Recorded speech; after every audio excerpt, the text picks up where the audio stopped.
Hello again, I'm Bob Barron.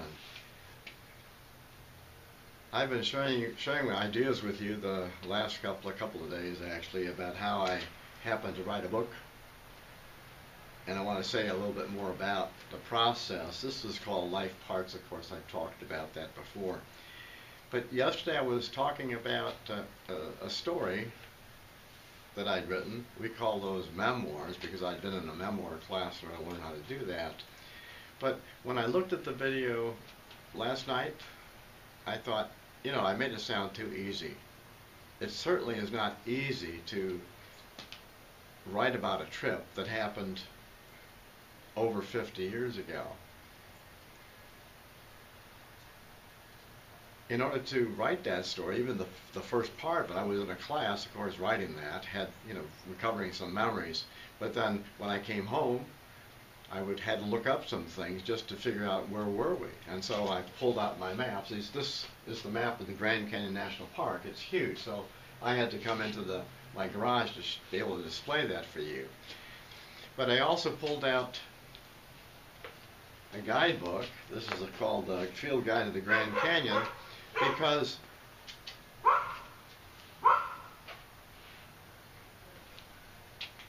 neighborhood dogs are barking at somebody. I don't know why or how, but hope it doesn't disturb you too much. But I checked the field guide because I wanted to make sure I had the right facts in there, about the kind of rocks we were going through, because there's all kinds of rocks in the Grand Canyon, different layers, and plus the plants. So I had to look things up in order to verify what was true. So when I thought I had it all pretty well done, typed it all up, made copies, sent it to all my friends who were on the trip with me, Bill and Dottie and Phyllis and Bob, the other Bob that was there. Well, they read it, and then I got some phone calls, of course, because I had made some errors. That was okay. That's why I did it. Bill said, "No, Bob, you got it wrong. We didn't start where you thought we started. We started at Swamp Point." So I got my map out again, looked at it, and found Swamp Point right there. And there's the trail we went down. This one, that's the Colorado River down here. Well, that's called the Bass Trail. And just another little fact, who was this guy named Bass? He was the guy who actually made that trail. He went to the Grand Canyon in 1890. Think about that, 124 years ago right now. It's a long time ago. So I had made some corrections, and then Bob, the other Bob, was on my trip. He said, those weren't mules down there, because we had, part of the story says that we had seen the mules, that scared us coming around the bend. They did scare me because it's a whole herd of wild animals. Well, he said they can't be mules because mules can't reproduce. And those animals were down there for a long time, because mules don't live to be 120 years old, or how old they'd have to be. He said, no, they're burros, Bob, burros, which I use for pack trips. And so those are the ones we saw down there. So I got some corrections made, retyped the whole thing, and put it in its final form. And that's the form that's in this particular book. But I just wanted to make sure that I didn't mislead anybody thinking that it's really easy to write about a story that, a part of a real life thing that you were on all those years ago. I mean, it's about real people. I wanted to make it correct because real living people, I have used their real names in the story. And of course, it's a real place, the Grand Canyon, all this really wonderful stuff we saw down there. I want to tell you just a little bit about fiction writing now and how I happen to do that and what makes fiction fiction. Maybe you already know. Supposedly, these are made-up stories, but I would say that I think that unless you're writing about vampires or dragons or some such creature, I think all stories have got a basis in fact. I mean, how else can we write about people if they don't seem real? If we have to think about people we've known or seen or read about perhaps elsewhere, and we have to talk about places that seem real. We may change the name of a town or a particular location, but it has to be pretty authentic. Otherwise, it doesn't seem right. Well, so I took some fiction classes again. First we had some poetry, and then we had memoir classes and fiction classes. It's a special, these are special classes in a sense because you have to learn a different way of writing and looking at things. I did draw on my life experiences, of course, and there actually are 4 fiction stories in this book.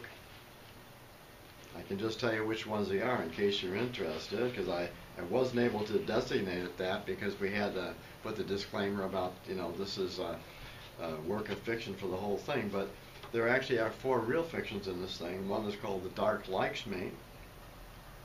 Big Shoulders is the second one.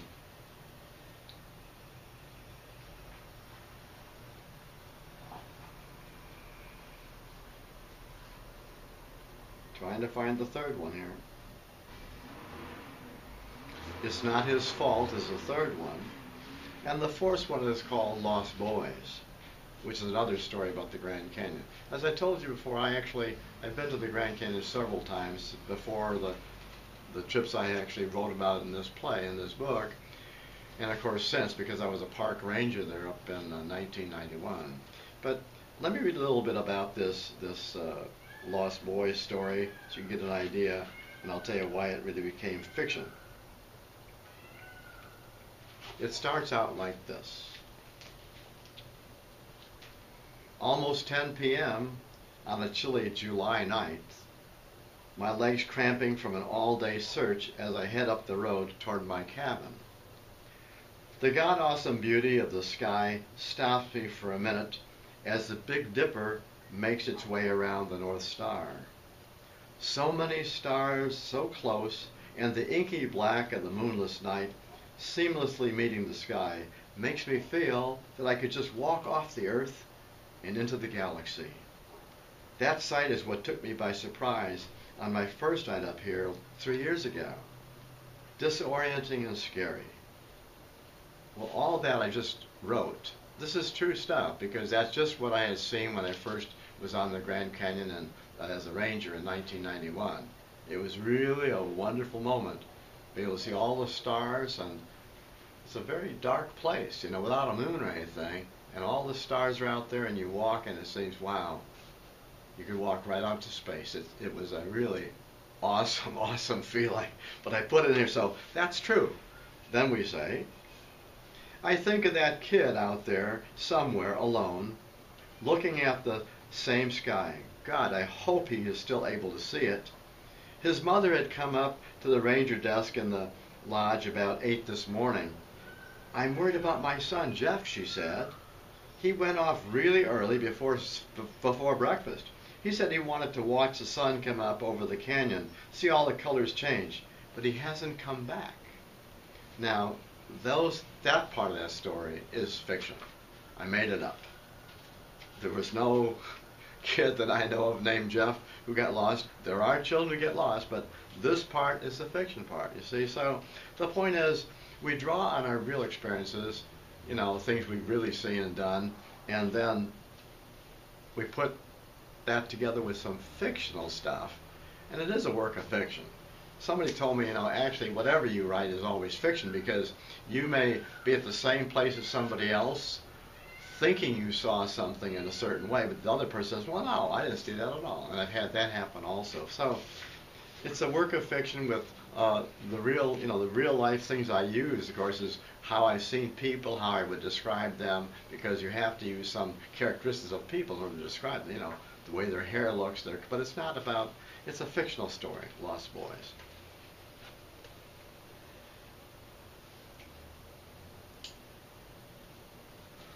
I'm not quite sure what else to say about all this. I told you before that to write a book, to put all this stuff together, it was fun in a class, all those classes. I took quite a few of them actually. And then to meet some of the professional people I met, writers who published, also who teach at various universities and colleges, a poet who came down from Canada to talk to us, a really interesting, gifted guy. But all of them helping us to learn some processes about what writing is. And then putting it all together. The one story in here I wanted to mention also, this one called Big Shoulders, there are some illustrations in here.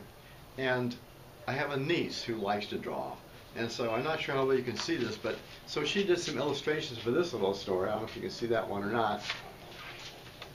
And I put those in there to make it a little bit more interesting, I guess we say that. You know, she put a little, you know, that's one of her illustrations. Hope you can see these. Hope the lighting is okay.